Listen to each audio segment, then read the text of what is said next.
Urdu university غریبوں کا ادارہ ہے. کرتے کیا ہے یہ؟ کون سی انجینئرنگ کر رہے ہوتے ہیں؟ ہاں یہ اصل میں جو اس کا قانون ہے وہ پالیٹکس کو جنریٹ کرتا ہے, وہ مسائل کو کریٹ کرتا ہے. جب میں اردو یونیورسٹی کی سینیٹ کا ممبر تھا تو میری تجویز پہ اس وقت جو ہمارے چانسلر جو آج بھی عارف الوی صاحب صدر پاکستان نے ایک کمیٹی بنائی تھی جس میں ڈاکٹر ریاض احمد کراچی یونیورسٹی سے, ڈاکٹر سید جعفر احمد اور ڈاکٹر عرفان عزیز تھے, تو ہم نے قانون کا مسودہ بنایا تھا. صدر مملکت عارف الوی صاحب کی تعلق کراچی سے ہے بنیادی طور پر, ہمارے ادارے سے بھی ہے, آپ کے ادارے میں. انہی کی تجویز پہ یہ ہم نے کمیٹی بنائی تھی اور ہم نے قانون کا مسودہ بنایا تھا, مگر ان کی برادری کے جو منظور نظر لوگ ہیں انہوں نے اس کو سینیٹ کے اجلاس میں پیش نہیں ہونے دیا, ہماری میعاد ختم ہو گئی. مگر انہوں نے نوٹس نہیں لیا کہ یہ کیا ہو رہا ہے؟ نہیں, انہوں نے تو اور زیادہ برا کام کیا اس کے بعد. اچھا, کہ وہ ہم نے لابی کی, یہ جو میاں شہباز شریف کی حکومت بنی اس میں پارلیمنٹ میں وہ بل گیا اور وہ بل آخری دن منظور ہوا جب پارلیمنٹ ختم ہو رہی تھی. اس کے بعد کوئی بحث ہونے کا امکان ہی نہیں, وہ تو بحث تو ہو گئی, قانون بن گیا. اچھا, قانون مگر اس کو صدر صاحب نے محض اپنی برادری کے لوگوں کو موقع فراہم کرنے کے لیے ان کی ایما پہ اس قانون کو واپس کر دیا. انہوں نے 2 ہی قانون واپس کیے, ایک ہائر ایجوکیشن کمیشن کا, ایک اردو یونیورسٹی کا. فوجی عدالتوں کے قانون پہ تو بچ گئے ڈر کے مارے, انہوں نے واپس نہیں کیا, مگر یہ واپس کر دیا. تو یہ ایک بہت بڑی وجہ ہے وہ بحران کی, کہ جب تک اس کا قانون باقی یونیورسٹیز کی طرح نہیں ہوگا پاکستان کی, استاد محترم جب تک یہ بحران کا شکار رہے گی. کر رہے ہیں صدر مملکت پاکستان کے موجودہ ہیں وہ, اور جو ہے وہ اتنا انہوں نے جس طرح کے آپ بتا رہے ہیں انہوں نے بالکل یہیں سے ان کو ووٹ لینا ہوتا ہے, لیے بھی انہوں نے یہیں سے صدر مملکت بھی وہ کسی نہ کسی طرح اس کی شہرت سے لیے, اور اتنی انہوں نے غلط کام کیے جس کو اتنا برملا آپ اظہار کر رہے ہیں. آپ کیا کہنا چاہتے ہیں؟ اور تو سنیے, دیکھیے ہمارے جو یونیورسٹی کی سینیٹ میں ایک معتبر شہری کی بھی نشست ہوتی ہے, اس پہ نام گیا تھا نگراں وزیر اطلاعات سندھ کے احمد شاہ کا. عارف الوی صاحب نے بجائے احمد شاہ کو بنانے کے اپنی برادری کے ایک شخص کو بنا دیا جس کا کاروبار جو ہے وہ دوسرا ہے, ان کا یونیورسٹی تعلیم سے کوئی تعلق نہیں ہے. کاروبار کیا ہے؟ وہ کپڑے دھونے کا کام کرتے. تو جب آپ انہیں یہاں لے آئیں گے تو پھر یونیورسٹی کیسے کام کرے گی؟ تو کوئی انہوں نے کچھ اور دھلائی ولائی دوسرے کا, تو وہ دھلائی ہو گئی, انہوں نے ان لوگوں کی سرپرستی شروع کر دی جن کا تعلیم سے تعلق نہیں تھا. اور آج حالت یہ ہے کہ ہمارے یہاں پینشن نہیں مل رہی, تنخواہیں نہیں مل رہی, اور ریٹائرڈ کتنے ہیں جن کو 53 اساتذہ اور غیر عمال ریٹائر ہوئے ہیں جنہیں نہ پینشن ملی ہے نہ گریجویٹی ملی ہے, ان میں سے 5 کا انتقال ہو چکا ہے. اچھا, وہ بیچارے مر گئے ان بغیر واجبات لیے ہوئے, اور باقی لوگوں کو پینشن نہیں مل رہی. امکان ہے کہ کچھ ہو جائے؟ کوئی امکان نہیں ہے, کیونکہ جھوٹا وعدہ بھی نہیں کر رہا آپ سے. وہ وعدے الیکشن میں تو بڑے وعدے. ہاں, وہ تعلیم کیونکہ ترجیح نہیں ہے سیاسی جماعتوں کی. ہماری تحریک میں جو نگراں وزیر تعلیم ہے مدد علی سندھی, انہوں نے مدد کی تھی, انہوں نے ڈاکٹر ضیاء الدین کے خلاف کارروائی کی تھی. یہ ڈاکٹر ضیاء الدین بڑا چرچا ہے ان کو, انہوں نے تو بالکل جی دیکھیے وہ دیکھیے ہوا یہ ہے کہ اردو یونیورسٹی میں جو بنیادی اصول ہے اکاؤنٹس کے, اس کو ڈاکٹر قیصر جب تک تھے تو سب کچھ ٹھیک چل رہا تھا. ڈاکٹر قیصر کے بعد جتنے بھی تقریباً 5 سے 6 وائس چانسلر آئے, انہوں نے ان رولز کو وائلیٹ کیا. یعنی گورنمنٹ آف پاکستان کے اے جی پی آر کا جو ڈپارٹمنٹ ہے اس کا طریقہ کار یہ ہے کہ ہر ہیڈز کے الگ الگ پیسے رکھے جائیں گے. کسی ہیڈ کو پینشن کے الگ ہوں گے, سیلری کے علیحدہ ہوں گے, فنڈ کے الگ ہوں گے, فیسوں کے علیحدہ ہوں گے, شام کے پروگرام کے علیحدہ ہوں گے. ان لوگوں نے جو ظلم کیا ہے کہ پینشن فنڈ کو تمام فنڈ میں ملا دیا, جو کہ کرائم ہے, جس پہ فوجداری مقدمہ قائم ہونا چاہیے. انہوں نے ساری چیزیں ایک ڈبے میں رکھ لی, ایک باسکٹ میں رکھ لی اور انجوائے کرنے لگے. اور انہوں نے ہائر ایجوکیشن کمیشن کی جو اساتذہ کے تقرر کے بارے میں پالیسی ہے وہ انٹرنیشنل اسٹینڈرڈ کے مطابق ہے بالکل صحیح ہے, اس کو وائلیٹ کیا انہوں نے. اپنے منظور نظر لوگوں کو اپائنٹمنٹ کیے نان ٹیچنگ کے اندر. اس بحران میں 150 زیادہ لوگوں کو ترقیاں دے دی. کے جو رولز اینڈ ریگولیشن ہیں جو اتنے اتھینٹیکیٹڈ ہیں, انٹرنیشنلی ریکگنائزڈ ہیں, اور ہمارے صدر مملکت نے اس میں پتہ نہیں کیا کچھ کیا کر دیا، اس کو وائلیٹ کیا. جن لوگوں نے وائلیٹ کیا اس کی سرپرستی کر رہے تھے. اس کے نتیجے میں کیونکہ ہمارے یہاں فائنانس کمیٹی کا اجلاس نہیں ہو پایا، کیونکہ جو فائنانس ہوگا نہیں تو فائنانس کمیٹی نہیں، مگر اس کے لیے منسٹری آف فائنانس سے لوگ آتے ہیں، ایچ ای سی سے لوگ آتے ہیں. اس کمیٹی میں بجٹ بنتا ہے، وہ جو بجٹ اپروو ہوتا ہے اس کے مطابق گرانٹ ملتی ہے. تو جب اس کا اجلاس نہیں ہوگا تو اپروو ہی نہیں ہوا، اور یہ ویسے لمپ سم جو گرانٹ آتی تھی اس سے کام چلاتے رہے، اور آج خسارہ 2 ارب روپے سے زیادہ کا ہو گیا. خسارہ ہو گیا، خسارہ ہے صرف 2 ارب سے زیادہ کا ہو. یہ اس سے زیادہ کا ہوگا، یہ تو میں خواب اندازہ بتا رہا ہوں. تو جس کے نتیجے میں ہر گورننس کی صورتحال بنائی ہے. تعلیم کو ہر شعبے میں خسارے کا سامنا ہے. مالیاتی خسارہ یہ ہے جو انسان انٹلیکٹ دانشورانہ خسارہ وہ اس لیے ہے کہ انفراسٹرکچر یونیورسٹی کا ڈیولپ نہیں ہو رہا. کلاس روم ٹوٹ گئے، کمپیوٹر ہے نہیں، کرسیاں ہے نہیں. اب تک بلیک بورڈ جو ہے وہ ایک تخت سیاہ والا ہے جو اب اسکول پرائمری اسکول میں پڑھا کرتے تھے. ڈپارٹمنٹ بھی ہے. ہاں بالکل وہی ہے. تو اس کے نتیجے میں اسٹوڈنٹ کی تعداد کم ہو رہی ہے. اچھا کیونکہ پچھلے 3 سال سے ایک مستقل وائس چانسلر نہیں ہے تو لیڈرشپ نہیں ہے، تو وہ کمپیئر ہی نہیں ہے کہ ہمارے یہاں زیادہ بڑا ہے. اور تعلیمی ادارہ ریکگنائزڈ، اس نے ترقی بھی کی، اتنے بڑے بڑے لوگ نکالے، اتنے اعلیٰ ترین اساتذہ وہاں ہیں، اور اس کے اندر کوئی وائس چانسلر ہی نہیں ہے. اور کتنے عرصے سے نہیں؟ پچھلے 3 سال سے وائس چانسلر نہیں ہے. یہ جو عارف علوی صاحب کے ایک منظور نظر دوست تھے کوئی، انہوں نے سرچ کمیٹی کا چیئرمین بنا دیا تھا. وہ ایک ایسے صاحب کو کینیڈا سے لے کے آئے جو پاکستان کو دبئی سمجھ کے آئے تھے. اچھا. تو 2 مہینے انہوں نے کام کیا. جب وہ پھر کہنے لگے کہ اب تو روپے کی قیمت گر گئی ہے تو میں تو کینیڈا پیسے نہیں بھیجوا پا رہا، تو وہ یہاں سے چلے گئے. اور انہوں نے کہا میں کینیڈا سے یونیورسٹی چلاؤں گا. تو اس میں بھی عارف علوی اور ان کے قریبی دوست ہوں گے بڑے. ہاں، اور انجمن وزیدار تھے اپنے دوستوں کے لیے، بہت وزیدار ہے. تو انہوں نے انجمن ترقی اردو کے صدر جو ڈکٹیٹر ہیں انہوں نے مسلط کیا ہوا ہے. جنہوں نے ڈکٹیٹر کیا ہے بھائی؟ کیسے ڈکٹیٹر ہیں؟ یہ تو خیر ڈکٹیٹر نیا نہیں ہوتا. انہوں نے ایک دفعہ تجویز پیش کی تھی کہ ڈپٹی چیئر کے 2 ووٹ ہونے چاہیے. اچھا. کہ کوئی فیصلہ ان کے خلاف نہ ہو. یہ جی وہ تو خیر ہماری تحریک پہ واپس لینی پڑی، تو اس کے نتیجے میں یونیورسٹی جو تباہی کا کیسے خیال آگے کہ ایک شخص میں 2 آدمی پتہ نہیں کہاں سے لائے تھے تاکہ ان کی مرضی کے فیصلے ہو. اپنی مرضی کے فیصلوں کے لیے وہ یہ تجویز لے کے آئے تھے. عجوبہ روزگار فیصلے ہو. جی یہ ساری ذمہ داری ان لوگوں کی ہے. اور وفاقی اچھا دیکھیے میں کیوں کہتا ہوں، کراچی میں یہ غریبوں کی یونیورسٹی ہے، اس میں لوور مڈل کلاس کے لوگ پڑھتے ہیں. اچھا کیونکہ یہ وفاقی یونیورسٹی ہے تو یہاں ڈومیسائل کا مسئلہ نہیں ہے، تو یہاں انٹیریئر سندھ کے بچے بھی پڑھتے ہیں، بلوچستان کے بھی پڑھتے ہیں، کے پی کے بھی پڑھتے ہیں، گلگت بلتستان کے بچے بھی پڑھتے ہیں، پنجاب کے بچے بھی پڑھتے ہیں، اور پھر ٹیچرز بھی تمام 4 صوبوں کے 5 کے. استاد محترم ایک جسارت میں کر لوں کہ یہ دیکھیں کہ اسلام آباد تو وہ چیزیں ٹرانسفر ہوتی ہے جس میں بڑا مال ہوتا ہے، جس میں بڑی طاقت و سکت ہوتی ہے. اس یونیورسٹی کو کبھی جو ہے وہ اسلام آباد شفٹ کرنے کی بات کی جا رہی ہے. اس کی بنیاد کیا ہے؟ اس میں کہیں رس وس ہے کیا؟ نہیں، جس کو رس تو آ ہی جاتا ہے کہیں نہ کہیں، مگر یہ بڑی خطرناک تجویز ہے.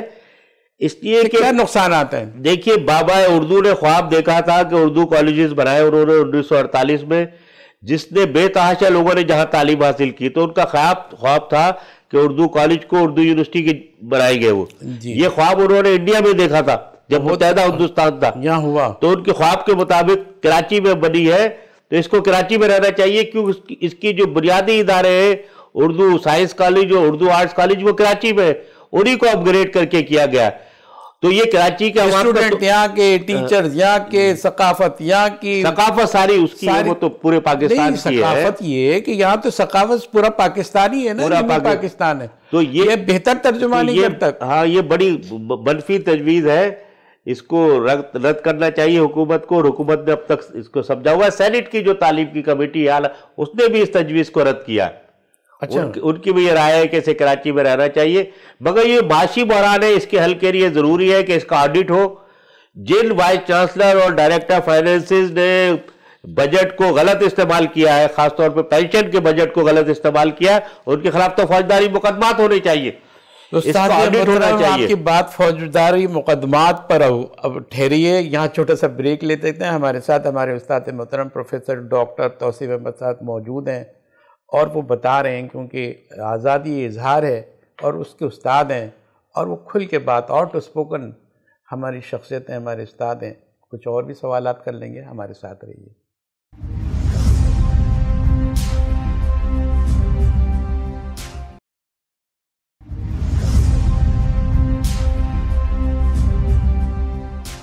آپ نے استاد محترم ہمارے پروفیسر ڈاکٹر توصیف احمد صاحب, آپ نے جو ہے میڈیا, ماس کومیونیکیشن, صحافت کے لیے بڑی خدمات انجام دی اور 23 سال ہو گئے ہیں آپ کو. الیکشن کمیشن ہے آپ کراچی پریس کلب کے, اور اس میں ہر دفعہ جو جتنے کمنٹس آتے ہیں کہ بڑے منصفانہ الیکشن ہوئے, کوئی جھگڑا نہیں, کوئی لفڑا نہیں, یہ سب کچھ آپ کیسے کر لیتے ہیں؟ اور وہ تو سب کے سبھی صحافی ہوتے ہیں, اور صحافیوں سے تو لوگ کہتے ہیں کہ پریشان رہتے ہیں. اچھا, اس میں مجھ سے زیادہ کنٹریبیوشن جو ہے ہمارے ممبران کا ہے. اچھا, ہمارے یہاں یہ روایت رہی ہے کہ جو بھی الیکشن کمیٹی فیصلہ کرے گی اس کو ہر صورت میں مانا جائے گا. اچھا, 23 سال میں مجھ سے بھی کئی غلط فیصلے ہوئے ہوں گے, انسانی بنیادوں پہ. ہاں, کسی کا ووٹ ہم نے غلط ریجیکٹ کر دیا ہوگا, کسی کو الاؤ کر دیا ہوگا, مگر ہمیشہ صحافیوں نے جو بھی فیصلہ ہوا ہے اسے قبول کیا. پھر ہم نے جو ہے ایک ضابطہ اخلاق بنایا. وہ ضابطہ اخلاق یہ ہے کہ جب یعنی الیکشن شیڈول کا اعلان ہو جائے گا, 10 دن پہلے ضروری ہے ہمارے آئین کے تحت کہ 10 دن پہلے الیکشن شیڈول کا اعلان ہو جائے. تو اس کے بعد ہماری جو آؤٹ گوئنگ گورننگ باڈی ہے اس کی ساری کارروائی رک جائے گی. اچھا, ساری وہ کوئی پروگرام نہیں کرے گا. نہیں, ووٹ تو ڈالیں گے, مطلب کوئی پروگرام نہیں کر سکیں گے. نہیں, وہ لوگ ووٹ نہیں ڈالتے نا جن کے فنڈز کلیئر نہیں ہوتے. نہیں, وہ ایک الگ بات ہو گئی. جی, جو بات میں کہہ رہا ہوں کہ یہ ہم نے پابندی لگائی کہ ہمارے جو آؤٹ گوئنگ صدر ہے, سیکرٹری ہے, جوائنٹ سیکرٹری ہے, 10 دن پہلے جب ہمارے شیڈول کا اعلان ہو جائے گا تو پھر کوئی ایکٹیویٹی نہیں ہوگی. اور اس کو سب پابندی کرتے, سارے گروپ اس کی. ہم نے یہ پابندی لگائی کہ کوئی گروپ کھانا نہیں کرے گا ممبران کا, کوئی چائے کی دعوت نہیں کرے گا, تاکہ پیسے کا انوالومنٹ کم سے کم ہو. اچھا, تو وہ یہ ضابطہ اخلاق ایسے ہی جیسے غلط استعمال نہ ہو جائے. تو جیسے الیکشن کمیشن کا نا کہ 3 دن پہلے ساری سرگرمیاں رک جاتی ہیں. ہاں, تو ہم نے اسے 10 دن پہ محیط کیا ہوا ہے. بڑی سخت. ہاں, تو اس کی پابندی کرنی پڑتی ہے. پچھلے سال وہ گورننگ باڈی کی ایک خاتون تھی, انہوں نے 25 دسمبر کے دن پہ یورپین جو کونسل خانے تھے ان کے کونسل جنرلز کو انوائٹ کر لیا تھا. اچھا, تو جب میں نے چارٹ سنبھالا تو مجھے پتا چلا کہ 25 تاریخ کا وہ پروگرام ہے. میں نے کہا یہ کیوں ہے پروگرام؟ میں نے کہا یہ پروگرام نہیں ہوگا. تو وہ وہیں انہوں نے ایکسپلین کیا کہ بھئی یہ تو ڈپلومیٹ کا مسئلہ ہے اور اس میں ہم نے ان سے بات کر لی ہے. میں نے کہا 25 دسمبر ہر سال آئے گی قیامت تک, یہ تو ایک راستہ کھل جائے گا ایکٹیویٹی کا. اور میری بات کو مانا انہوں نے. اچھا, ایک دفعہ تو میں ایک پروگرام کو کنڈکٹ کر رہا تھا, ہمارے صدر تھے فاضل جمیلی.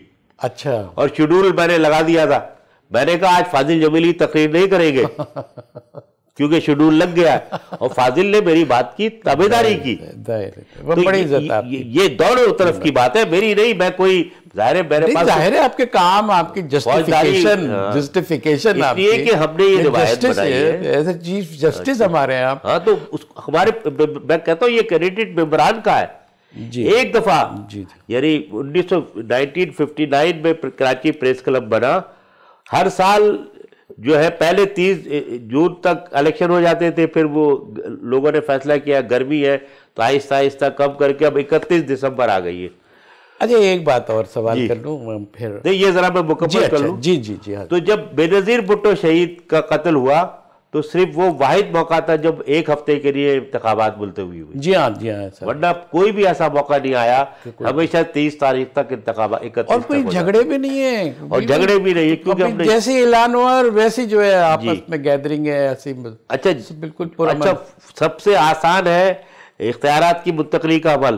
ادھر میں نتائج کا اعلان کرتا ہوں اور آؤٹ گوئنگ سیکرٹری کو نتیجہ دیتا ہوں اور اس کا دور ختم ہو جاتا اور دوسرا سیکرٹری جو ہے وہ چارج سنبھال لیتا، اسی وقت ہو جاتا وہ جو اس میں کوئی دیر نہیں ہوتی، اس کی تقریب بعد میں کوئی تقریب نہیں ہوتی، بس یہی تقریب ہے کہ فوراً ٹرانسفر آف پاور ہو جاتا. اتنا اسموتھ ٹرانسفر آف پاور کہیں نہیں ہے پاکستان میں. اتنا خوبصورت آپ نے تصویر اور ہاں بالکل بڑے آرام سے ہو جاتا پریس کلب کی بتائی، اور ویسی ہے بھی. ہم لوگ بھی ممبر ہیں ظاہر ہے، تو ہم تو شاہدین میں سے نا ہم کے.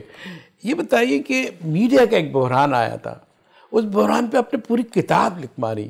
وہ کیا دکھ تھا، کیا درد تھا، کیا ضرورت تھی اس وقت کی کہ میڈیا کے بحران کو ڈسکس کیا جائے استاد محترم؟ دیکھیے وہ کتنا شدید بحران تھا کہ اس میں 8 سے 10 صحافی تو ہمارے انتقال کر گئے، دنیا چھوڑ گئے اس معاشی بحران کی وجہ سے. ہاں جی جی. ایک بڑے سینئر رپورٹر نے مجھ سے کہا کہ وہ ڈان میں کام کرتے ہیں، وہ تنخواہیں کم ہو گئی تھی، 30% کے قریب تنخواہ. انہوں نے کہا کہ یہ تنخواہوں کا کم ہونا تھا کہ میری شادی ٹوٹ گئی. تو اس پہ ہم نے پھر تحقیق کرنی شروع کی کہ بھئی اتنا بڑا بحران کیوں آیا. تو یہ سابق چیف جسٹس ثاقب نثار ان کا نام پھر آ گیا کے ذریعے یہ بحران شروع ہوا تھا. انہوں نے سرکاری اشتہارات روک دیے تھے، بابا بحران کے طور پہ ڈسکس روک دیے تھے سرکاری اشتہارات. اس کے بعد جو فواد چودھری اب آج کل بند ہے، جو آدمی بند ہوتا ہے ہماری روایت نہیں کہ ان کے بارے میں کہیں، مگر ان کے سیاہ کارنامے کم نہیں ہے. وہ وزیر اطلاعات بنے تو انہوں نے کہا پرنٹ میڈیا کا دور ختم ہو گیا. اچھا، یہ فتویٰ دے دیا تھا انہوں نے کہا کہ میڈیا کے اداروں کو بند کر دینا چاہیے جو تعلیم دیتے. اور اس حکومت نے صنعت کو بچانے کی کوشش نہیں کی، جس کے نتیجے میں 5 سے 6 ہزار اتنا بڑا ذہن، اختراعی ذہن، اور جو ہے ہمارے ملک کی یہ حالت کر کے گئے اور ان کے فیصلے بول رہے ہیں. 5 سے 6 ہزار جو ہے صحافی اور ورکرز جو ہے وہ بے روزگار ہوئے، 8 سے 10 کا انتقال ہوا. اور تنخواہوں کا جو بحران ہے وہ آج بھی ہر چینل میں، ہر میڈیا ہاؤس میں جاری ہے. سوائے اگر ہم گنتی کریں تو 2 ہمیں ایسے نظر آئیں گے میڈیا ہاؤسز جہاں پہلی تاریخ کو تنخواہ مل جاتی ہے، ورنہ 1 مہینے 2 مہینے بعد. روایت سے ہٹ کے جو ہے ہم پروگرام کے دوران چاہے آپ کے لیے. شکریہ استاد. ایک اور سوال ہے اور بالکل ٹچی سوال ہے اور آپ ہی سے تعلق رکھتا ہے. آپ نے کتاب بھی لکھی ہے، اس میں اخباری تنظیمیں جو کیا کردار ادا کر رہی ہیں، کیا اس کی اہمیت ہے، کیا اس میں کمی ہے، کیا کچھ ہونا چاہیے، کیا کچھ نہیں ہو رہا ہے. دیکھیے Pakistan federal union of journalist جو ہے وہ 1948-50 میں بنی. فیڈرل یونین یہ جو دیکھیے آزادی صحافت جو ہے یہ عوام کا حق ہے. صحیح. ساری دنیا میں سیاسی جماعتوں نے عوام کے اس حق کے لیے جدوجہد کی. پاکستان میں اس حق کو روشناس کرانے کا بنیادی صحرا Pakistan federal union of journalist کے سر جاتا ہے. انہوں نے اپنے منشور میں سب سے پہلے آزادی صحافت اور حالات کار صحافیوں کے اس کے مسئلے کو حل کرنا اپنے منشور میں شامل رکھا. میں ارتقائی انداز میں بتا رہا ہوں تو یہ وہاں سے شروع ہوا ہے.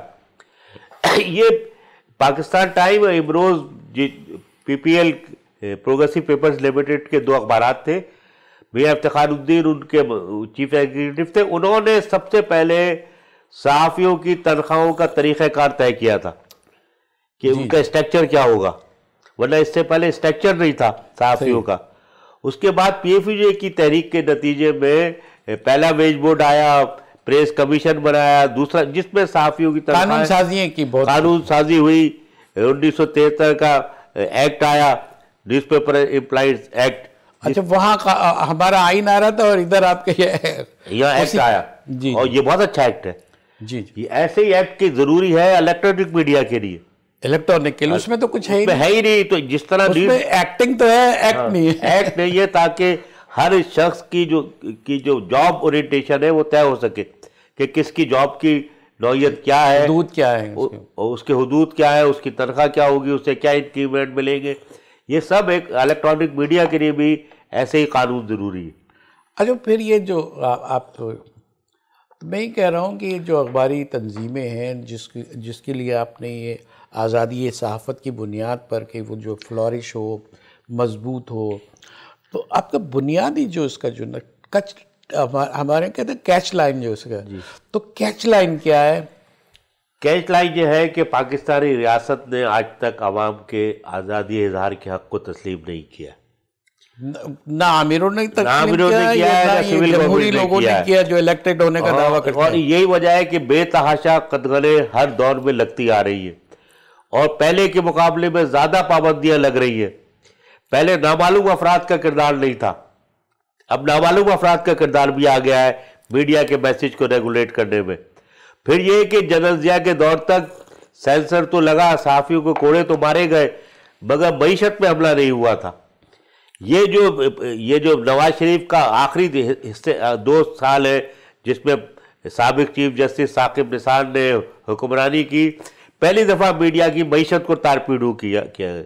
میڈیا کی معیشت سے مطلب یہ کہ اس کی بیک بون پر حملہ کیا, بیک بون پہ حملہ کیا گیا, اس کے نیریٹو کو کنٹرول کیا گیا. نیریٹو کو کنٹرول کیسے کیا؟ آپ تو آزادی صحافت کے لوگ ہیں, کیسے کنٹرول ہو گئے؟ یہ ہوا ہمارے سامنے, کتنے چینل, کتنے صحافیوں کی پٹائی ہوئی, کتنے صحافی لاپتہ ہوئے, کس طرح جو ہے آف ایئر ہوئے بہت سارے پروگرام. یہ ایک تفصیل ہے پوری. جی بالکل. جس کے نتیجے کتاب بھی جس میں دونوں قسم کے بحرانات جو ہے شدید ہوئے. تو یہ ریاست کا پیدا کردہ بحران تھا اور ریاست چاہتی ہے کہ میڈیا فروریش نہ کرے. آج بھی یہی صورتحال ہے. دیکھیں ریاست کی بنیادی جو ہے اس کا ستون ہے یہ, اور اسی کو اتنا کمزور کرنا چاہتے ہیں, بلکہ ڈھہ ڈالنا چاہتے ہیں کہ ان کو یہ سمجھ نہیں ہے کہ اگر یہ ریاست کو سلامت اور مستحکم دیکھنا چاہتے ہیں تو یہ پلرس کو آپ مضبوط کرنا ہوگا ان کو. جی دیکھیے, جمہوریت ہی اس ریاست کو ترقی دے سکتی ہے, جمہوریت ہی اس ریاست کے مسائل کو حل کر سکتی ہے, صحافت کو بھی, کیونکہ صحافت کے بغیر جمہوریت نہیں ہے, جمہوریت کے بغیر صحافت نہیں ہے. یہ طے شدہ بات ہے. بالکل صحیح ہے. تو اس کے لیے ضروری ہے کہ میڈیا پہ پابندیاں ختم کی جائے. کیسی المیہ ہے کہ ٹیشو پیپر کے کارخانے تو موجود ہے, نیوز پرنٹ کے کارخانے نہیں. ایک سوال ہوتا ہے استاد, دیکھیں ایک سوشل میڈیا ہے, اس پہ کوئی خطخن نہیں ہے, اس نے طوفان بدتمیزی مچا رکھا, جہالت پھیلا رکھی ہے. ایک وقت ہے کہ ہم اتنے کنٹرولڈ ہیں اور جو ہے ہم کچھ بول ہی نہیں پاتے. یہ جو دو ایکسٹریم ہیں, اس کو آپ کیسے ایڈریس کریں گے؟ دیکھیے, سوشل میڈیا عوام کے اظہار رائے کا سب سے مؤثر ذریعہ ہے. لیکن وہ مؤثر تو ہے, لیکن میری بات, مگر اس میں چونکہ ایڈیٹوریل کنٹرول نہیں ہے, ایڈیٹوریل کنٹرول نہ ہونے کی وجہ سے اس میں آبجیکٹیوٹی کا شدید بحران ہے کہ کسی بھی مقصد نہیں ہے کسی بھی خبر کی نوعیت کو طے کرنے کا. ہمارے پاس آپ نے اور ہم نے پڑھا کہ خبر کے لوازمات کیا ہوتے ہیں, جس میں آبجیکٹیوٹی سب سے بیسٹ ہے, حقائق کا ہونا, وہ سوشل میڈیا پہ نہیں ہے, جس کے نتیجے میں بہت زیادہ بحران ہے. میں تو یعنی میڈیا اس پہ میڈیا کا لفظ نہیں ہونا چاہیے. اس پہ بحث ہو رہی ہے کہ سوشل میڈیا کے علاوہ کوئی اور لفظ ہونا چاہیے. میڈیا کا مطلب ہونا چاہیے جو ریگولیٹ ہوتا ہو, جہاں پہ ایڈیٹوریل کنٹرول ہو. بہت اہم بات ہے. تو جہاں ایڈیٹوریل کنٹرول نہیں ہوگا وہ میڈیا نہیں کہلانا چاہیے. پریکٹیکلی جو پوری دنیا میں یہ سب پھیلی ہوئی ہے, پریکٹیکلی تو ممکن نہیں ہے کہ ہم کیسے اس کو اچھا ایک اور معاملہ بھی ہے جو ہمارے معاشرے کی. یورپ میں جھوٹ بولنے کی روایت نہیں ہے, بہت کم ہے, عام آدمی جھوٹ نہیں بولتا, اور ہم اب جھوٹ کی روایت سے نکل نہیں پاتے. ہمارے یہاں جھوٹ زیادہ ہے تو ہمارے یہ زیادہ خطرناک ہو گیا. اب یہی دیکھیے کہ ابھی 2 سال پہلے تک نا روز کوئی لگا دیتا تھا ادیب الحسن رضوی کا انتقال ہو گیا, ادیب الحسن رضوی ICU میں. یعنی کیسے لوگ تھے جو اتنے بڑے ڈاکٹر کے بارے میں جھوٹی خبر دے, اس سے تصویر کیا ہوتا تھا, یا ڈاکٹر قدیر خان کے بارے میں لگا دیتے تھے. نہیں تو یہ دنیا میں کمزور ہوتی تھی نا. ہاں نہیں, مگر یہ دنیا میں نہیں ہے ایسا اس طرح لگایا جائے. یہ بڑی ہماری جو معاشرتی اقدار کی تنزلی کی نشانی ہے کہ ہم جھوٹ بولنے میں فخر محسوس کرتے, جو باقی دنیا میں نہیں ہے. بھئی دیکھیں, اگر جو بھی ہمارے جو معیارات ہیں, اگر ہم جمہوری لوگ ہیں تو ہم اپنے اداروں کو دیکھتے ہیں, ایوانوں کو دیکھتے ہیں, وہ جھوٹ کے مراکز بنے ہوئے. تعلیمی اداروں میں سیاست ہو رہی ہے, اس میں بھی جھوٹ پہنچ چکی ہے. اب اس کا کوئی تدارک بھی ہے؟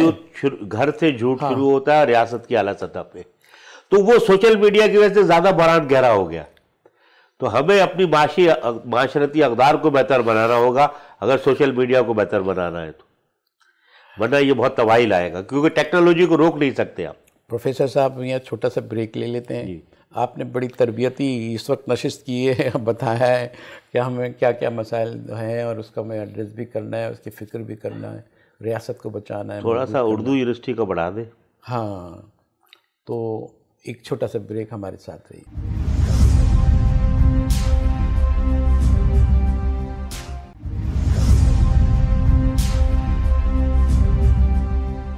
ویلکم بیک ناظرین، پروگرام میں دوبارہ ہم آپ کا خیر مقدم کرتے ہیں. ہمارے ساتھ ڈاکٹر پروفیسر توصیف احمد صاحب موجود ہیں. اب وہ جو کچھ باتیں ہوئی ہیں وہ تو بہت ہمارے لیے بڑی مفید ہے.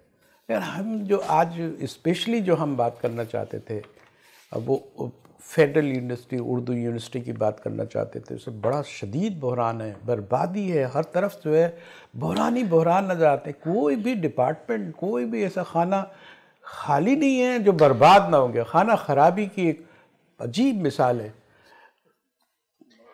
پروفیسر صاحب، جی ہمارے استاد محترم، اس میں آپ پڑھا چکے ہیں طویل عرصے تک.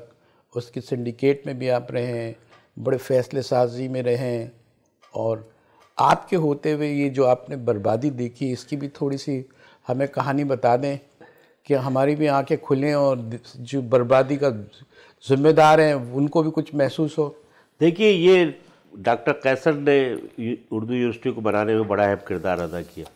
ان کے دور میں تمام ادارے بھی ایکٹیویٹ ہوئے، نصاب بھی قومی سطح پہ آ گیا، انفراسٹرکچر میں بھی ترقی ہوئی. یہ کب کی بات ہے ڈاکٹر صاحب کا ٹینیور؟ یہ 2013 تک کی بات ہے.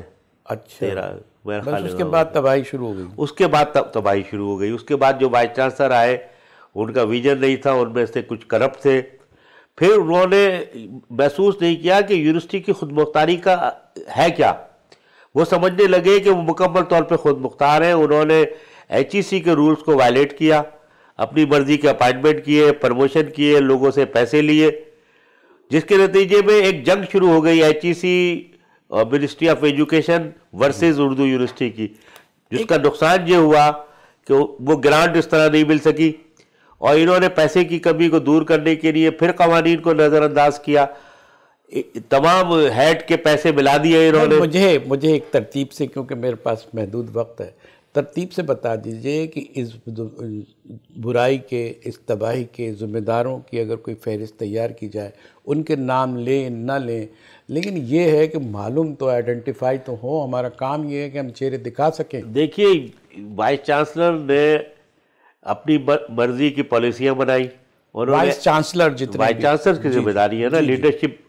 ایک تو لیڈرشپ فراہم نہیں کر سکے کیونکہ وہ جتنے بھی آئے لیڈر لائے نہیں ہوں گے نا یہ لوگ. نہیں، اس لیے کہ وہ ایلیجیبل نہیں تھے، وہ غلط بنائے گئے، نااہل تھے اور پھر کرپٹ تھے. کرپشن بھی تھی، ان کے خلاف مقدمات بھی بنے. تو اس کے نتیجے میں یہ ہوا کہ انہوں نے لڑائی شروع کر دی ایچ ای سی سے، کیونکہ ان کے رولز کے مطابق وہ اپائنٹمنٹ کرنے کے وجہ اپنے مزدور نظر لوگوں کو کرنا چاہتے تھے، جس کے نتیجے کے اندر ایچ ای سی نے گرانٹ نہیں بڑھائی، اور پھر وہ فائنانس کمیٹی کا اجلاس نہیں ہوا. تو یہ ادھر جتنے فنڈ تھے مختلف ہیڈس میں وہ غلط استعمال کرنے شروع کر دیے. یہ ساری اور یہ سب کچھ انہیں اس لیے ہوا کہ ہمارے آرڈیننس میں بنیادی خرابی تھی. آرڈیننس میں، قانون میں، جس میں وہ فلٹر موجود نہیں تھے کہ ان لوگوں کو فوراً روکا جا سکے. مسئلہ یہ ہے کہ آپ نے تو یہ بتایا کہ یہ خرابی یوں ہوئی ہے. اس کو جو کریکٹیو میجرز ہوتے ہیں نا، اس کی بھی تو کوئی ذمہ داری ہوگی. دیکھیے، اس کے لیے تو میں نے کہا نا کہ ہم نے تو وہ ایک قانون کا مسودہ بنایا. وہ عارف علوی کے جو حمایتی تھے انہوں نے ہماری اردو یونیورسٹی کے سینیٹ میں پیش نہیں ہونے دیا، تو ہم نے لابی کی اور جو پارلیمنٹ گئی ہے اس نے اس کو قانون کی شکل دی. اگر وہ قانون بن جاتا ہے تو یونیورسٹی پھر اپنے راستے پہ چلنے لگے. اگر ایچ ای سی کا کوئی رول نہیں ہو سکتا اس میں کہ یہ کچھ اس میں اصلاحات کے لیے؟ دیکھیے، ایچ ای سی نے بھی اس قانون میں کنٹریبیوٹ کیا ہے نا، جو بنا ہے پارلیمنٹ نے. منسٹری آف ایجوکیشن نے بھی کیا ہے. تو وہ قانون بن جائے گا تو یونیورسٹی بن جائے گا. ابھی بنا نہیں ہے. بنا ہوا تو ہے، دستاویز میں موجود ہے، لیکن اس کی منظوری نہیں ہوئی، اس کو پیش نہیں کیا. یہ پارلیمنٹ نے منظور کر دیا، عارف علوی نے اسے واپس کر دیا. یہ ان کا جرم ہے صدر عارف علوی کا. پارلیمنٹ کا تو یہ ہے کہ پارلیمنٹ اگر کہتی ہے، تجویز کرتی ہے، تو اس کو منو ان پاس کرنا ہوتا ہے. مگر یہ آخری ہفتے میں کیونکہ قانون بنا تھا، جب پارلیمنٹ کی میعاد ختم ہو رہی تھی، تو عارف علوی صاحب نے اس سے فائدہ اٹھاتے ہوئے اب وہ پینڈنگ میں پڑا ہوا ہے قانون. وہ قانون امپلیمنٹ ہونا چاہیے. وہ امپلیمنٹ ہوگا تو یونیورسٹی صحیح راستے پہ لگ جائے گی. ایک دوسرے یہ کہ آڈٹ ہونا چاہیے اس کا, فوراً مستقل وائس چانسلر کا تقرر ہونا چاہیے جو یونیورسٹی کو لے کے چلے, آڈٹ ہونا چاہیے. جن لوگوں نے بھی فائنینشیل انریگولیٹیز کی ہے, جتنے ڈائریکٹر فائنانس ہیں, جتنے وائس چانسلر ہیں, سب کے خلاف کارروائی ہونی چاہیے تاکہ یہ مثال بن جائے. اور آئندہ کسی کو جو حکومت پاکستان کے قوانین ہیں جو فائنینشیل ریگولیشنز کے لیے ضروری ہے اس کو وائلیٹ کرنے کی کوئی کوشش نہ کرے. اچھا, یہ تو آپ نے جو لیڈرشپ کا فقدان ہوتا ہے, اب یہ ظاہر ہے کہ یہی صورتحال ہے, گیون سچویشن تو یہی ہے. اب اس کو فقدان کو ختم کرنے کے لیے, لیڈرشپ فراہم کرنے کے لیے آپ کیا تجویز کرتے ہیں؟ دیکھیے, وہ وائس چانسلر فوراً اپائنٹ ہو, جو اس کی سرچ کمیٹی کا اجلاس ہو رہا ہے جلد سے جلد وہ فیصلہ کرے, اور کوئی معقول آدمی جو سمجھتا ہو اردو یونیورسٹی کو اسے, اور اس کا تعلق اردو یونیورسٹی سے نہیں ہونا چاہیے. اردو یونیورسٹی سے نہیں ہونا چاہیے. کیوں؟ اس لیے کہ اردو یونیورسٹی میں کوئی اہل نہیں ہے جو وائس چانسلر بنے, ورنہ پھر تباہی آئے گی. وہ باہر کو کوئی آدمی ہو جو یونیورسٹی کو صحیح راستے پر ڈالے. بڑی چیلنجز آپ کی باتوں میں. میں بالکل اس بات پہ کہ اردو یونیورسٹی میں نہ کوئی رجسٹرار ہونا چاہیے, بربادی کی بس ہو گئی, علامت بن گئی. تو اہلیت بھی نہیں ہے, اہلیت نہیں ہے, باہر سے آدمی آئے, وائس چانسلر بھی باہر سے آئے, ڈائریکٹر فائنانس ایڈمنسٹریٹو ہونا چاہیے, بیوروکریسی کا نہیں, وہ تو پروفیسر ہے جو کرائیٹیریا ہے, جس کا ریسرچ کا ایکسپیرینس ہو, جس نے یونیورسٹی میں مختلف عہدوں پہ کام کیا ہو پاکستان میں یا باہر, انہیں وائس چانسلرشپ دینی چاہیے. جو لیڈرشپ کی صلاحیت رکھتے ہو, فیصلہ سازی کی صلاحیت رکھتے ہو, وہ اس یونیورسٹی کو چلائیں گے. اور یہ یونیورسٹی چلے گی کیونکہ یہ بابا اردو کا خواب ہے جس کو چلنا چاہیے. اردو کا خواب ہے, اس کو جو ہے وہ اس طرح برباد نہیں ہونا چاہیے. اور یہ غریبوں کی یونیورسٹی ہے کیونکہ اس میں یہ وفاق کی علامت ہے. استاد محترم, آج جو ہے کراچی یونیورسٹی سے کی بات ہم کرتے ہیں, لیکن ہمارے پاس کام محدود ہے کیونکہ آپ نے وہاں بھی بڑا کام کیا ہے, اور ہم اردو یونیورسٹی فیڈرل یونیورسٹیز کی آج ہم نے بات کی, اس کے مسائل دیکھیں. ایک تو یہ ہے کہ آپ یہ کہتے ہیں کہ یہ غلطیوں کا, تباہی کا, لیڈرشپ کا فقدان, اس پوری یونیورسٹی میں اہلیت کا اتنا بڑا فقدان ہے کہ ایک بھی اس کا لیڈر بننے کا اہل نہیں ہے, اور اس کو آگے نہیں لے جا سکتا. لہٰذا پروفیسر تو وہ ضرور ہو, تعلیم سے اس کا تو ضرور تعلق ہو, لیکن وہ اردو یونیورسٹی سے اس کا تعلق نہیں ہو, کیونکہ وہاں ایسا انتشار یہ ہے کہ کوئی بھی جو ہے لیڈ کر ہی نہیں سکتا اس صورتحال کو. آپ نے ڈاکٹر قیصر کا نام بہت آیا اور قابل فخر انداز میں آیا. انہوں نے کہا بہت ہی اچھی صورتحال کر دی تھی, بگاڑ یہ سن 2013 تک بڑی اچھی ہوئی, اور اس کے بعد بربادی کا ایک نیا باب کھلا اور وہ بند ہوتا ہوا نظر نہیں آ رہا. اس کے لیے آپ جد و جہد بھی کر رہے ہیں, راستے بتا رہے ہیں. ہمارے صدر مملکت عارف علوی صاحب نے کچھ ایسے کام کر دیے ہیں, کراچی کے فرزند وہ کہلاتے ہیں, لیکن فرزند ارجمند نے یہ کیا کہ جو قانون اداروں نے بنا دیا, ایوان نے بنا دیا, وہ اس کو انہوں نے پامال کر دیا, بلکہ واپس کیا, پامال کر دیا انہوں نے. اور اس کے مقاصد بھی جس طرح کے کمنٹس میں آئے ہیں کہ ان کے کچھ نور نظر, چشم بدور, جن کو دوسروں کی نظر نہ لگے, اس پر تنقید نہ ہو, ایسے لوگوں کو انہوں نے چنا, اور اس کی جو ہے سزا ہمیں ملی. اور آج ایک مضبوط ادارہ. اب ایک اور سازش یہ ہے کہ اس میں پینشن نہیں مل رہی, اس کے اندر جو ہے تنخواہیں نہیں مل رہی, اور جو ان کے فنڈ نہیں ہیں, واجبات ہیں, لوگ مر گئے, ان کے واجبات نہیں ملے. یہ المیہ الگ موجود ہیں. اور سب سے بڑا المیہ ہے کہ ابھی تک روشنی کی کرن نظر نہیں آ رہی کہ اس کی بہتری کا کوئی سامان ہو سکے, کوئی امید بان سکے. آپ آخری کمنٹس اس میں دے دیں جو میں نے. میں یہی کہوں گا کہ فوراً اس قانون کو نافذ ہونا چاہیے جو پارلیمنٹ نے کیا. فوراً کوئی ایسا وائس چانسلر ہونا چاہیے جو لیڈرشپ دے سکے, جو یونیورسٹی کو بین الاقوامی اصولوں کے مطابق ترقی کی راہ پہ لگا سکے. ناظرین, ہمارے پروگرام کا وقت تقریباً ختم ہو چلا. ہمارے پروفیسر ڈاکٹر توصیف احمد صاحب جو ہمارے استاد بھی ہیں اور ہم استادوں کے استاد ہیں, آج ہمارے ساتھ. قابل فخر یہ بات یہ ہے کہ جس طرح انہوں نے بات کی وہ لیڈرشپ کی اور استاد نے معیار کی باتیں کی ہیں. ہم آپ کے بہت ممنون ہیں. ہمارے پروفیسر صاحب اللہ آپ کو سلامت رکھے، جو جدوجہد آپ کر رہے ہیں آزادی اظہار کے لیے، تنظیم سازی کے لیے، پلیٹ فارم آپ تیار کر رہے ہیں، ہر وقت ایک جدوجہد میں رکھتے ہیں، آؤٹ آف اسپوکن ہے، آؤٹ آف دا باکس جا کے آپ بات کر رہے ہوتے ہیں، یہ بڑی اہمیت ہے، اور اسی لیے آپ کے لیے دعائیں ہیں ہماری۔ ہمیں پروگرام سے اجازت دی، لیکن ایک وعدے کے ساتھ۔ صاحب آپ نے اتنے تعلیم ہماری ریاست کی ترجیح بھی نہیں ہے، مگر ایک آپ نے تعلیمی ادارے کے موضوع پہ جو پروگرام کیا ہے وہ قابل قدر ہے۔ لیکن ایک وعدہ ضرور کیجئے کہ ایسے موضوعات پہ آپ جو ہے ضرور ہم سے تعاون کریں گے۔ میں بھی تعاون کروں گا، اور یہ سلسلہ آپ تعلیمی اداروں کے بارے میں جاری رکھیں۔ بہت شکریہ آپ کا۔ ناظرین، ہمارے معزز مہمان کے ساتھ اپنے میزبان کو اجازت دیجیے۔ اللہ حافظ۔